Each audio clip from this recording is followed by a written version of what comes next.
Welcome back to carlastrology. Today I would like to go on to the Queen Association with the Meyer Briggs. And so that involves the INTJ, the INFJ, the ISTJ, and the ISFJ. So all queens are introverted according to the Jungian association with the tarot. All queens are judging. And then again, we have the wands and the cups are intuitive. The swords and the pentacles are sensory. The wands and swords are thinking. And the cups and pentacles are feeling. So with that, we are going to start with the Queen of Wands. And again, I'm using my Dragon Tarot, the Tarot Draconis. So this is the Queen of Wands. And the Queen of Wands is energetic, vivacious, strong, independent, passionate, funny, confident, optimistic, outgoing, assertive, sexy, chaotic, hot-tempered, forgetful, efficient, and reversed, pushy, demanding, overbearing, self-righteous, busybody, or a bully. So in the Tarot Draconis, she is called the Warrior Queen. And she's independent, magnetic, attractive. So we'll set her right there. In the Corrupted Tarot, the Queen of Wands, she meets with difficulties on her path, even though she's still very capable. And she is a force of sheer willpower. She needs to remember to temper her chaotic, everything about her is chaotic. So she needs to learn to temper that. And she needs to temper that with logic and discretion, but she can also be very protective and devastating. She is ambitious, chaotic, and full of willpower. So the Queen of Wands is the INTJ, which is introversion, intuitive, thinking, judging. So moving on to the INTJ, they are called the Mastermind. And the Mastermind, they are very analytical problem solvers. They're eager to improve systems and processes with their innovative ideas. They are also called the Conceptual Planner or the Architect. They are perceptive towards systems and strategy. They hunger for knowledge, often the perfectionist. They have keen interest in self-improvement, typically reserved and serious, and they will consider a solution for a while before applying the answer. They're a critical thinker. They relate to their ideas with confidence. They're self-assured. Some of the famous INTJs are Hillary Clinton, Al Gore, Jane Austen, Bill Gates, Dwight Eisenhower, Ulysses S. Grant, Stephen Hawking, and Sir Isaac Newton. 3% of the population that are INTJs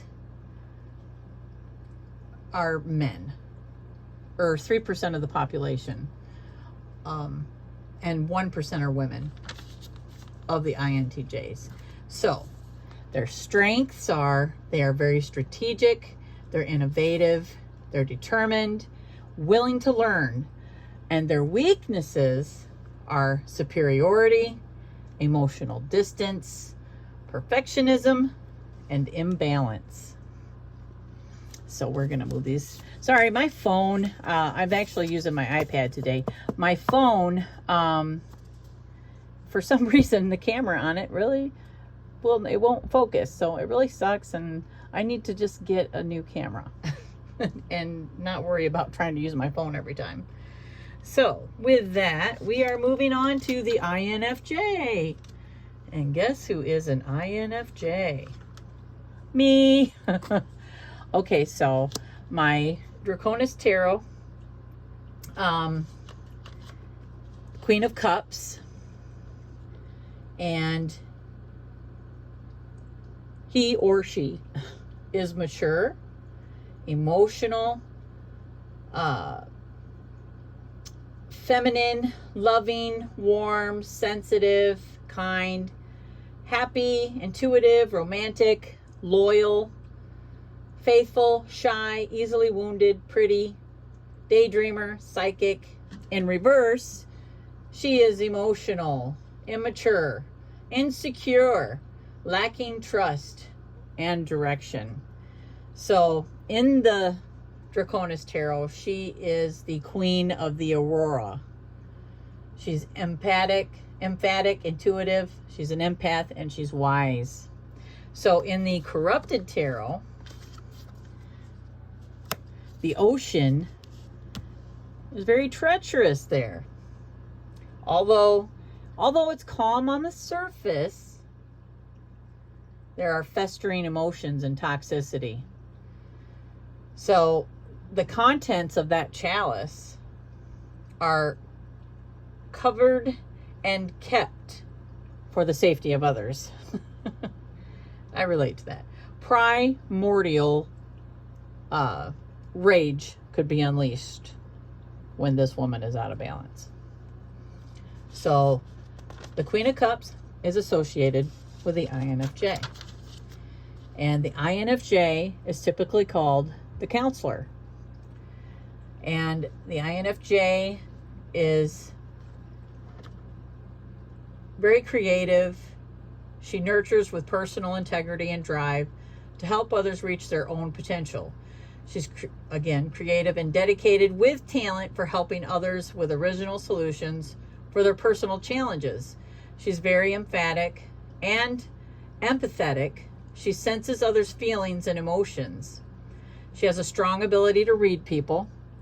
She's sensitive, reserved, very private, but selective with whom she shares intimate thoughts and feelings. I can attest to that. Another term is called an insightful visionary, and she is an advocate. So she's also judging of themselves, great listeners, desire to make the world a better place. They want a meaningful life, may seem mysterious to others, but they value authentic connections with people they trust. Hallelujah. Their calm exterior belies the complexity of their inner world, reluctant to share with others who may not understand them. And then when that happens, they withdraw. So that is an INFJ. Famous INFJs are Mohandas Gandhi, Eleanor Roosevelt, Carl Jung, Florence Nightingale, Shirley MacLaine, and Jimmy Carter. Now this is, I forgot to mention it. In the last video, I used a site called Truity, and that's where I'm finding this stuff. INFJs are 2% of the population are women, and 1% of the population are men that are the INFJ. Their strengths are they're practical, insightful, compassionate, they like keeping the peace, and they actually are decisive. So I'm telling you, when one of the weaknesses is they are indecisive. They overlook details if they're out of balance. Intensely private, and we do avoid conflict because we're sensitive. So that is the INFJ. And moving on, we have the Queen of Swords. Oh, let's get that light off there. Kind of big old glare. Sorry about that. Let's put her over here. So the Queen of Swords, the ISTJ, that's introvert, intuitive, thinking, and judging. So she's honest, truthful, candid, protective, independent, chatty, communicative, witty, funny, principled, fair, constructive, critical, strong, quirky, realistic, objective, and discerning. So in reverse, she's overly critical, pessimistic, lack of empathy, rude, and a malicious gossiper. So in the Draconis Tarot, she is called Queen of the Supernal Heights. She's cool and easy to understand. There you go. You have the swords there. Now, in the Corrupted Tarot, the Queen of Swords is forced to take the throne before she was ready. Kind of looks that way too. She looks like a teenager sitting there. She is protective over her space with a vengeance. And she's out of balance. And her heart and mind need to be realigned. So she's isolated herself. She's restless and very toxic.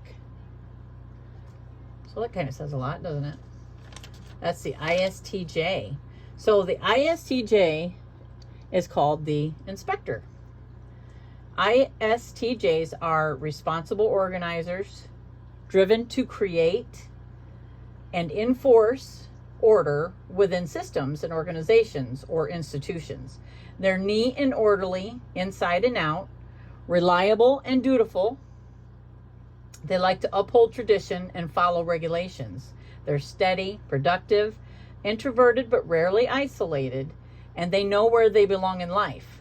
And they are concerned with maintaining social order by making sure that standards are met. They focus on details and correctness. They need rules. They're hardworking. They're logical, methodical, straightforward. They are serious, and they have a conservative air and very dependable. Some famous Queen of Swords are Queen Elizabeth II, Harry Truman, Warren Buffett, Queen Victoria, and George H.W. Bush, and J.D. Rockefeller. 16% of the population of our ISTJs are men, and 7% are women. So their strengths are perseverance, planning, detail-oriented, and loyal. Their weaknesses they are stubborn, they're tactless, they're guilty, and resistant to change. So that is the Queen of Swords and the INTJ. Or I'm sorry, ISTJ. Sensory there. So last we have the ISFJ, and that is the Queen of Pentacles. So they are introverted, intuitive, feeling, and judging. They're mature, grounded, business-oriented, high social standards, social butterfly, generous, loyal, prosperous, successful, financially independent, and wealthy. Very luxurious. In reverse, they're ungrounded, overly ambitious, social climber, mean-spirited, shallow, sociopath, and jealous. So in the Draconis Tarot, they are called Queen of the Woods. And they represent fertility, abundance, and growth. So in the Corrupted Tarot, the Queen of Pentacles is ruthless. She's selfish and full of desire, and far from generous.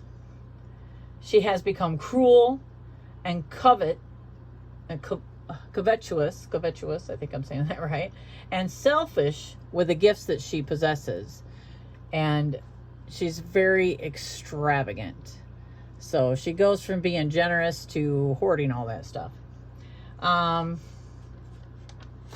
So the ISFJ is also the protector.